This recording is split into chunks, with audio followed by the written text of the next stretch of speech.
Hello and welcome to iFilms Reviews. Today we're going to be talking about Eternals, which releases in UK cinemas on November 5th.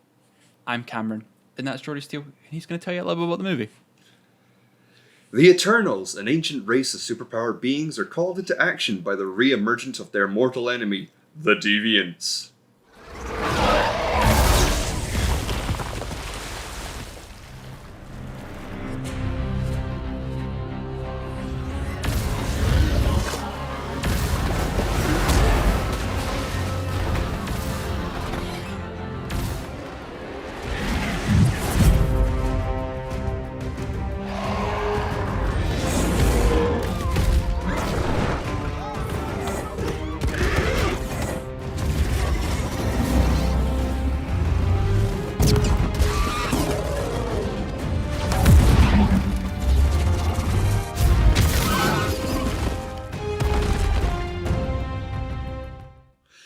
Five stars. Cameron agrees with me. It's the greatest film of all time.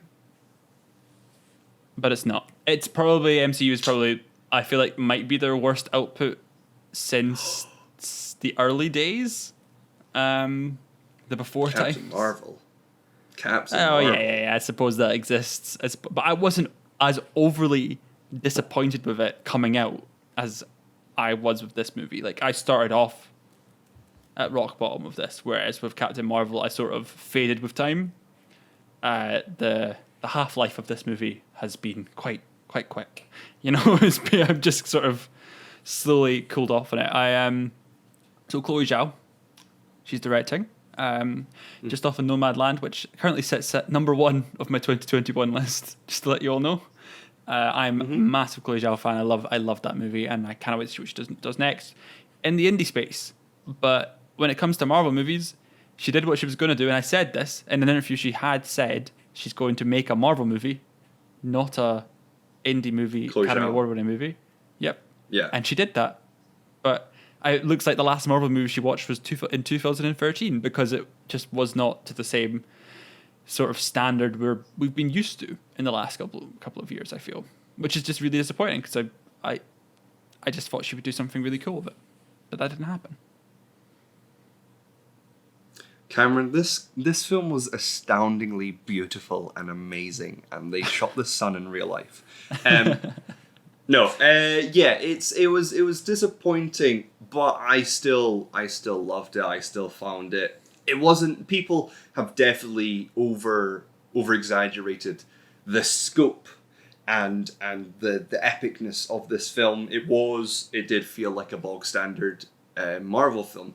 But it did bring in elements of family, morality versus duty.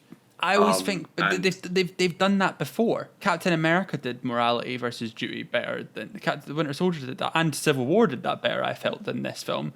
Guardians did family much better in a more interesting way. I get that. I think it might be due to the fact that there's so many of them. I just don't think there is a balance there that works in a favour to sort of cover these things in an interesting way. There's just far too many people there.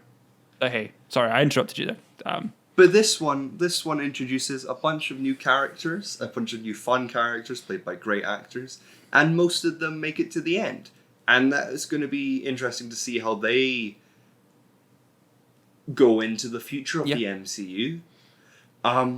So yeah, it's all about, they had Chloe Zhao had an amazingly large task of introducing these characters and their backstory. And there was no easy way to do it, to be fair.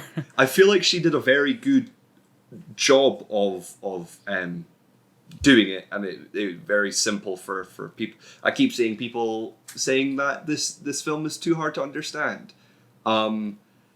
If you have the basic grasp of the English language, you probably won't find it hard to understand. No, it's not. They've oversold. That's one of the issues. Is they've oversold. Marvel has oversold scale and epicness to a degree that they think they had Dune on their hands. They did not have Dune on their hands. They had a Marvel movie that took place in the Canary Islands and thought, wow, very exotic, much scale.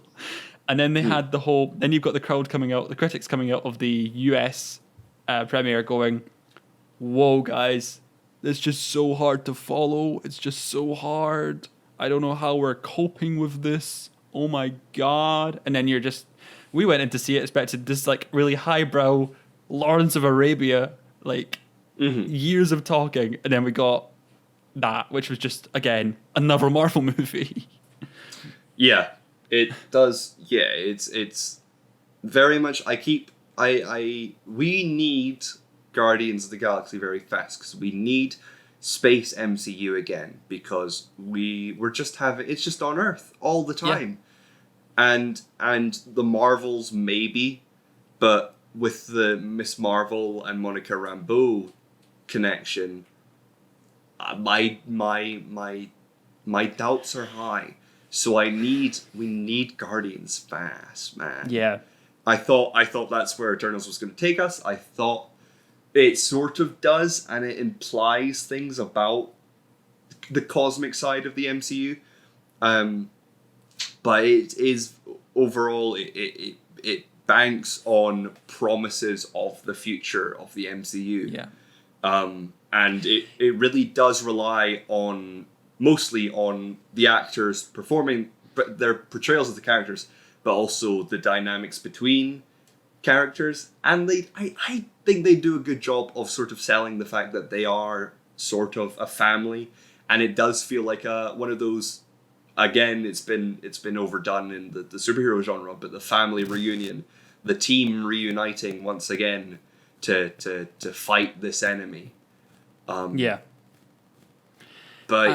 yeah, they all have different powers. Like that's one of their things. Like every single one of them has different powers. They're all made very differently. They're or born very differently. And that's it's very odd that they don't do anything cool with the powers. I feel like the powers are all very generic and very much like we've seen all that before. There's a lot of stuff that made me go, this is very DC-esque. There's a lot of there's a lot of moments in this movie where I was like going, I feel like I'm watching a DC film, which unfortunately to me, maybe not other people, but to me, that is not a great statement. Yeah. Could you be talking about the man that can fly with super strength and laser vision? Well, or could even you be then, talking about the very fast character, or the warrior woman, or the man who's very good with technology, or maybe I could be, but there's also I didn't like the introductions of the characters because I did feel they just sort of rushed through that. It was just a lot of assembling the group, and that's what I hate. I hate movies that are just, we need to get the band back together. That's one of the issues with that for me, at least. I don't know. It's such a weird movie, and I'd love to. Hopefully, we'll have a spoiler video at some point. I mean, maybe not film it tonight, but we'll film it later on to come out in time for the film's release. But yeah, I'd love to speak more about where these people are going, because I have questions and things like that, and I'm sure we'll get to that. Eternals is out on November 5th. You can check out our Shang-Chi review. We've also got that up there. If you haven't seen it already. There, I suppose. I mean, what are you doing here? What are you excited to see it, though? Have you seen it already? Let us know what you thought in the comments below. If you're on YouTube, subscribe. Facebook, like the video, like the page. Twitter, @OhiFilms. @CamsOG, @RealJordySteele. Lots of stuff we do on ohifilms.com. You can find out everything we've done over there. But yeah, thank you very much for watching. We'll see you in the next one.